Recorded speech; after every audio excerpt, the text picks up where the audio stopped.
Aujourd'hui, on a plusieurs activités depuis notre accueil de jour ici, rue de Moscou à Calais.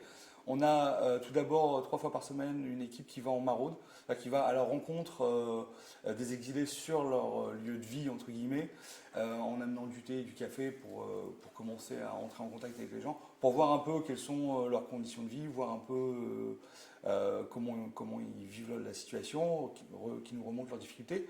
Ensuite, on a cet accueil de jour qui est ouvert tous les après-midi, où aujourd'hui plus de 300 personnes viennent chaque jour se mettre à l'abri, parce que ça fait plusieurs semaines là, qu'on a des conditions climatiques pourries, charger leur téléphone, utiliser le réseau Wi-Fi pour pouvoir rester en contact avec leur famille et leurs amis.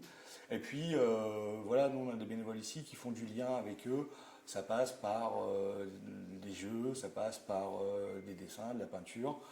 Et avec ces dessins, on a monté une exposition qui s'appelle Le Parcours des Invisibles et qui circule dans les établissements scolaires et qui est à destination, qui est un outil de sensibilisation à destination des plus jeunes en fait. Et puis on a un petit atelier couture qui fait de la réparation parce que voilà, les conditions de vie à l'extérieur, il faut que les vêtements se déchirent, etc. Donc ils font de la réparation. Et puis on essaye aussi d'être un lieu où d'autres acteurs interviennent. Il y a notamment la cabane juridique qui vient ici et qui fait du soutien juridique et légal aux gens qui en auraient besoin. On passe des films, enfin voilà, on a plus des petites activités ici, mais la première chose, c'est vraiment de pouvoir mettre à l'abri les gens pour l'après-midi. Voilà, qu'ils aient un endroit chaud, qu'ils puissent s'asseoir, parce qu'ils ne peuvent pas s'asseoir nulle part ailleurs qu'ici. Donc c'est vraiment important et qu'on ait un regard humain envers eux en fait. Vous dites plus de 300 personnes. Ouais. Quels sont les profils, d'où viennent-ils?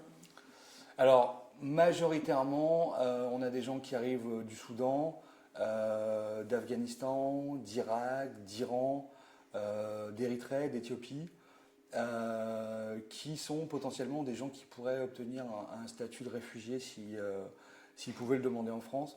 Malheureusement, on voit que de plus en plus, on a des gens qui ont déjà eu un rejet à leur demande d'asile dans d'autres pays européens qui sont bien moins favorables en termes de dispositifs de protection et qui se retrouvent un peu à vouloir traverser la dernière frontière de l'Europe, ici, Schengen en fait, et de se rendre en Angleterre où ils espèrent trouver une vie meilleure.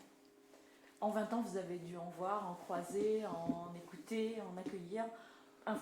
Un souvenir, un ou deux souvenirs qui seraient vraiment très forts ou exemplaires?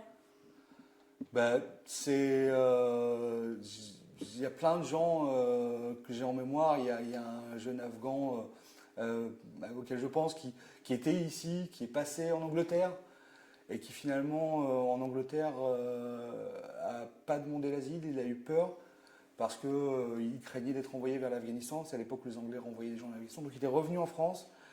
Il a demandé l'asile et il a obtenu le statut de réfugié. Aujourd'hui, il est protégé. Il est marié, il a des enfants, enfin, il travaille, il est intégré. Et puis aussi une autre personne qui est un Iranien qui est venu ici, qui a fait sa demande d'asile et qui, pendant des années, a fait du bénévolat chez nous. Et aujourd'hui, c'est un de nos collègues et il est salarié avec nous comme médiateur culturel ici à l'accueil de jour. Ça, c'est des personnes qu'on a rencontrées et qui laissent vraiment des souvenirs assez beaux en fait. Le réseau Secours catholique se repose sur plein de bénévoles. Ouais. Vous êtes combien? On peut devenir bénévole comment?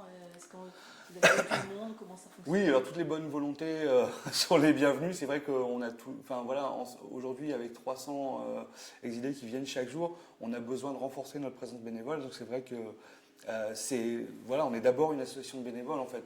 Les salariés comme moi sont là pour encadrer simplement les bénévoles, mais on a un gros besoin de bénévoles.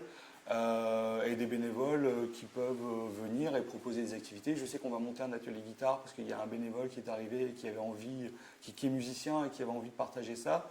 Donc on a réussi à récupérer des guitares, on va monter un atelier guitare. Enfin, il y a plein de choses qui peuvent être proposées depuis ici à des gens qui ont des envies de bénévolat un peu particulières. Et en 20 ans, on ne se décourage pas parce qu'on se dit que 20 ans c'est long et que ça peut durer encore 20 ans. Vous espérez quoi? Vous avez Quand on parle d'espoir, on espère qu'un jour les politiques prendront réellement le problème en charge et que la première chose, ça serait de pouvoir au moins héberger ces gens, parce que les conditions, elles sont terribles, les conditions de vie. Oui, il y a des moments où on désespère, forcément.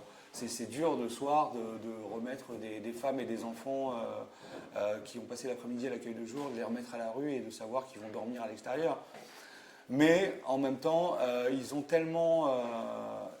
enfin voilà, ils nous nourrissent de leurs espoirs, ils nous nourrissent de leur volonté d'avancer. Parce qu'on n'est qu'une étape sur leur parcours, en fait, et ils sont encore en mouvement.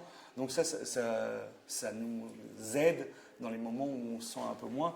Et puis je vais dire aussi qu'on relativise aussi les problèmes qu'on peut avoir personnellement à la maison ou dans notre vie quotidienne, quoi.